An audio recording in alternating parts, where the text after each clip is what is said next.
Hi friends, we have an idea on making a video on classical mechanics. Uh, the part of classical mechanics is Newtonian mechanics, Lagrangian mechanics and Hamiltonian mechanics. Let's start with the mechanics by Newton, which we call as Newtonian mechanics. Let's start with motion of a particle in three dimensions.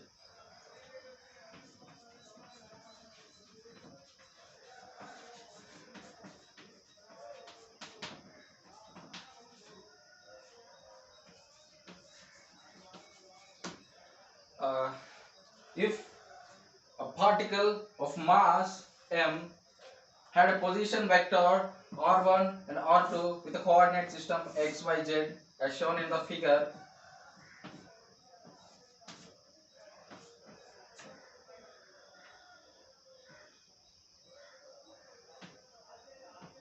These particles move from A to B with a velocity v. This is the position vector of r1 and this is the position vector of r2.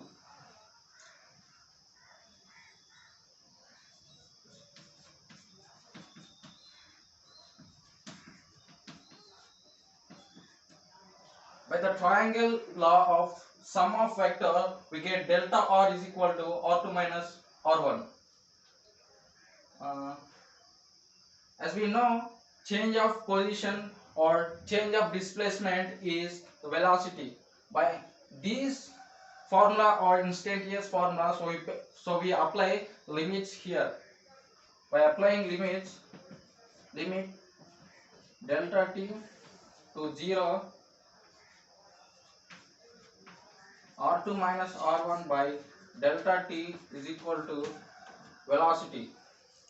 And these can be represented as limit delta t to 0, delta r by delta t is equal to v. So from these, derivative of position vector or derivative of displacement is known as velocity. The velocity is surely tangent to the curve a b.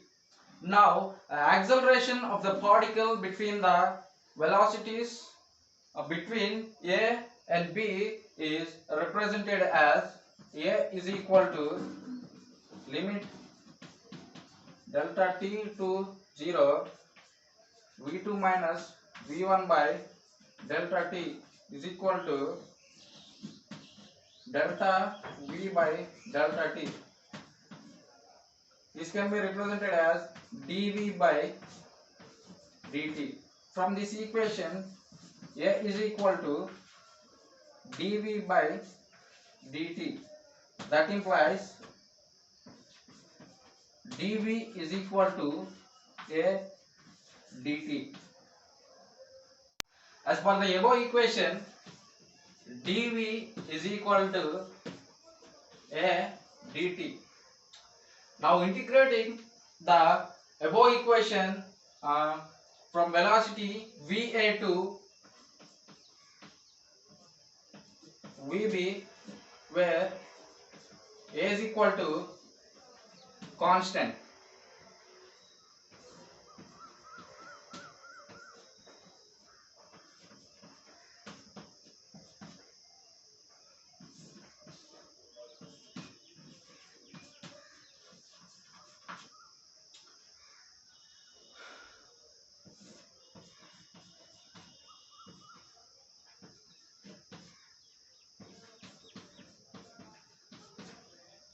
So here a is constant, we have to pull off the integral.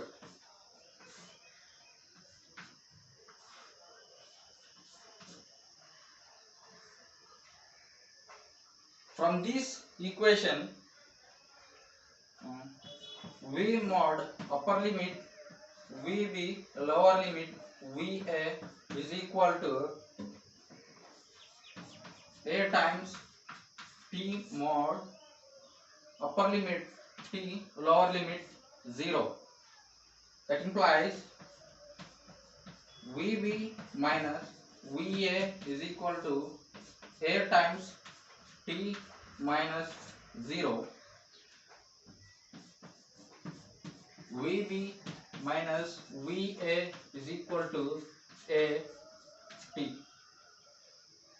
Here, these are the vector quantities, so we have to add arrow on them. If you consider VB as V and VA as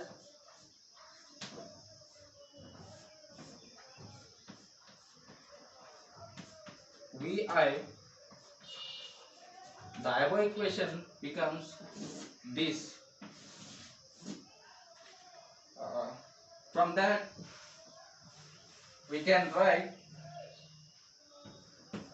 V is equal to VI plus AT. This is the first equation of motion.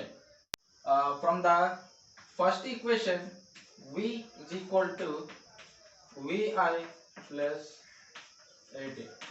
We also know that the change of position is velocity.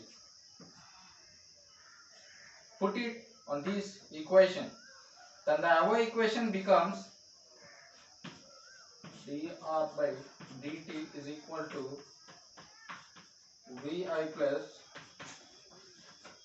8 at. Now multiply this equation with dt. Dr by dt times dt is equal to Vi dt plus 80 times dt. dt get cancelled. Now integrating this equation with suitable limits, we get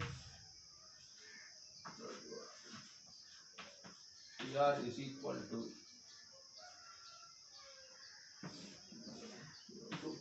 t vi dt plus 0 to t a t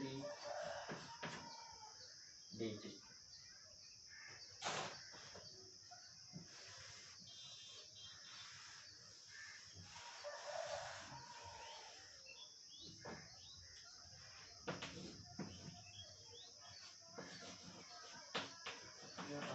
Here, the velocity and the acceleration are uniform. That means these two terms are constant. So we have to pull the terms of the integral.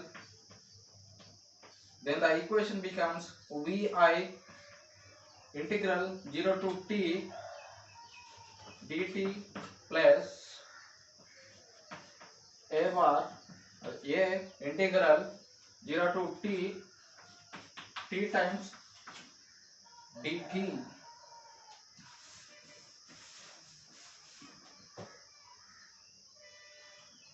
This equation implies R mod upper limit or lower limit 0 is equal to Vi times t mod upper limit t lower limit 0 plus a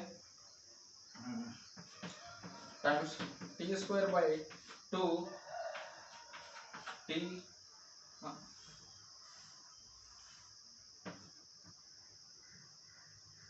upper limit t lower limit 0. This is cos since integral x power n dx is equal to x power n plus 1 by n plus 1. Here n is 1, so n plus 1 is equal to 2. This equation becomes r minus 0 is equal to Vi t minus 0 plus So pull that 1 by 2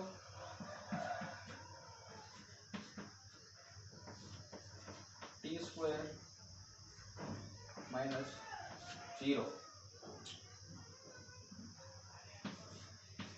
And the above equation becomes r is equal to vi t plus half at square. This is the second equation of motion. Conservation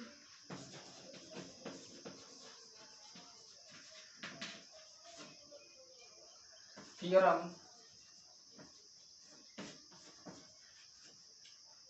for